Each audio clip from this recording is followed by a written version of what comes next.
Alright, welcome back. Sebastian here. Time for my review for the 2024 Australian Grand Prix. Decent race I thought. Not the best, action in terms of overtaking, but a bit of an unexpected result. So let's get started. So it started with Verstappen on pole, Sainz second, Zhou with a pit lane start. The top nine all decided to start on medium tires, Hamilton on soft, and Alonso on hards. It was a good start by Verstappen. He kept the lead into turn one. And it was a slower start by Alonso, who dropped down to 12th on those hard tires. Lap 2, a bit unexpected. Sainz overtakes Verstappen at turn 9 for the lead of the race. And Verstappen coming on the radio complaining about the car being a bit loose. So not really a major concern. Still 57 laps to go. Verstappen doesn't look like he has too many issues. But the following lap, it's very clear that there is a big issue. Verstappen's very slow with tons of smoke coming out of his rear right brake. Tons of brake smoke, and he's slowing down, falls to the back of the grid. He pits and he retires. A big shock out on the third lap of the Grand Prix with some kind of brake problem, and it basically threw this Grand Prix wide open. It meant that it went from a basically almost sure Verstappen victory to what looked like a five-way fight between the two Ferraris, the two McLarens, and maybe even Perez in the Red Bull recovering up the field. And then after that, Ricciardo, lap 6, starts the pit cycle, goes on the hard tires. Of course, Ricciardo was one of the drivers starting us off, so understandable you would have to pit that early. Lap 9, Russell, Stroll, and Bottas all pit as well. And Bottas, another absolutely horrifically slow pit stop. Three pit stops over like 20 seconds in 3 races from Sauber. Totally unacceptable. They definitely need to get on top of it. They're never going to score any points. It doesn't matter how good their qualifying pace is. Doesn't matter how good their race pace is. If they can't fix those pit stops, they're not getting points. Lap 10, Tsunoda was undercut by Hamilton through the pit stops. Lap 11, Leclerc and Piastri, who had both pitted a bit early, were stuck behind Hülkenberg and Gasly, who were yet to stop. Lap 13, Sainz at this point was controlling the pace really well, and he had built a 6.3 second gap to Norris, who is now P2 with Leclerc's stop. Lap 15, Norris and Perez both pit, and they come out 5th and 10th respectively. Perez really struggling to get through the field, not overtaking as much. It's really hard to say what the true pace of the Red Bull was in this race, given that Verstappen wasn't in it. But yeah, a bit of a shocker from Perez today based on what we saw from the first 2 races. Lap 17, Hamilton was going really slowly in Sector 2, and it turned out he had an engine failure. So a pretty bad weekend for Hamilton gets even worse, and we get a virtual safety car. Alonso takes advantage in pits, and he comes out 5th. So smart move by Alonso there after starting on those hard tires. Hülkenberg also pits, and he comes out in 12th. Perez starts to make some moves through the field, overtaking Stroll for P7. Ocon, another driver with another really slow stop. This time I think it was because there was something stuck in the brake duct, so the mechanics had to get that out of the car. Lap 21, Perez overtakes Russell for P6 at turn 9, so a bit better pace for Perez at this point in the Grand Prix. Lap 24, the two Haas on very different strategy this time, but Magnussen lets Hülkenberg pass to try to attack some of the cars up ahead. Lap 27, Sainz has a 4.5 second lead on Leclerc after the first pit cycle, so doing a really nice job of controlling the race and just making sure he has enough of a gap. Perez as well, overtaking Alonso for P5 at turn 9. Lap 28, Albon starts the second pit cycle, pitting and dropping down to 15th. At this point as well, towards the end of this second stint, Piastri struggling a bit on his tires. He had actually gotten ahead of Norris, undercut Norris from the first stop, and they swap position, Norris on much fresher tires. Lap 34, Norris gaining on Leclerc, showing really strong pace, but not that much better than Leclerc, that he was able to get super close and look like he was ever able to make a move. Leclerc also coming on the radio saying that he was having issues with the front left tire.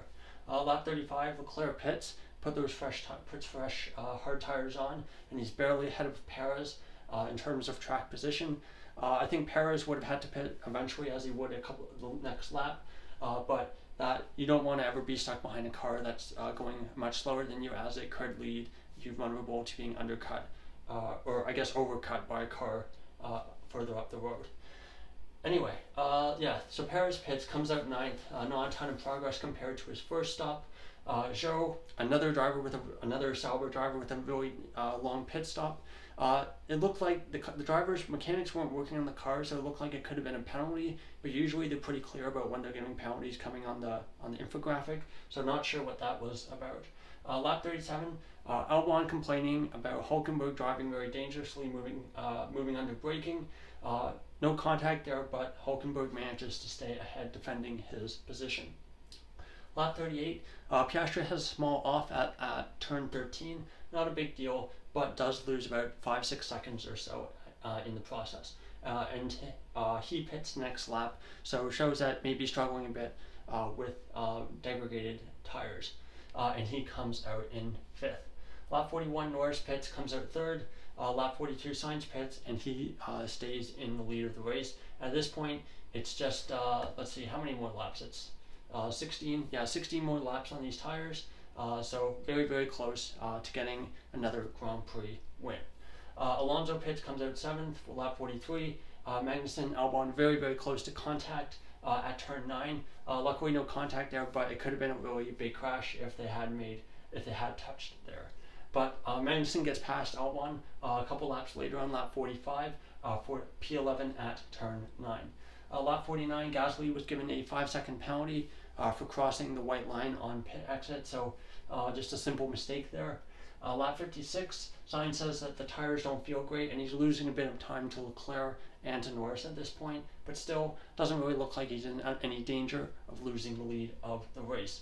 At this point, there was a really good battle between Russell and Alonso that had been brewing for like around 10 laps or so.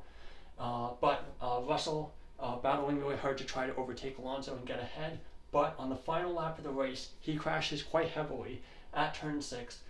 Just loses the rear on the entry to turn 6, and then he has to correct it, goes through the gravel, and you don't really have a ton of control when you're going through the gravel. So he basically clips the wall, damages the car. He actually flips the car kind of sideways because one of the rear tire basically gets caught underneath the car, and it kind of just pivots the whole thing sideways. Luckily, the yellow flags were out very quickly. Drivers were able to get around. Otherwise, that could have been a really nasty crash. A bit strange that Russell, crashing on another Grand Prix on the last lap of a Grand Prix that Sainz wins. Happens twice, so it's strange that those two coincidences have happened so close together, relatively speaking.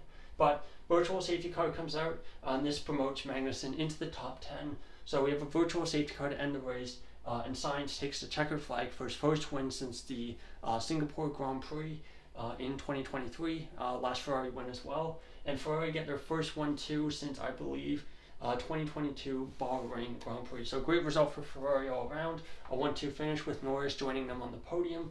Piastri 4th. Home fans probably a bit disappointed with that he's not, that the local boy wasn't able to get on the podium, but so be it. I thought it's still a pretty decent race. Perez in 5th, a bit disappointing. I think given the race pace that the Red Bulls have shown the first 2 races, I think it's understandable that, when in these races where Verstappen has a mechanical issue, Perez should be there to pick up the pieces and get the win, but not even being on the podium is definitely not a great result.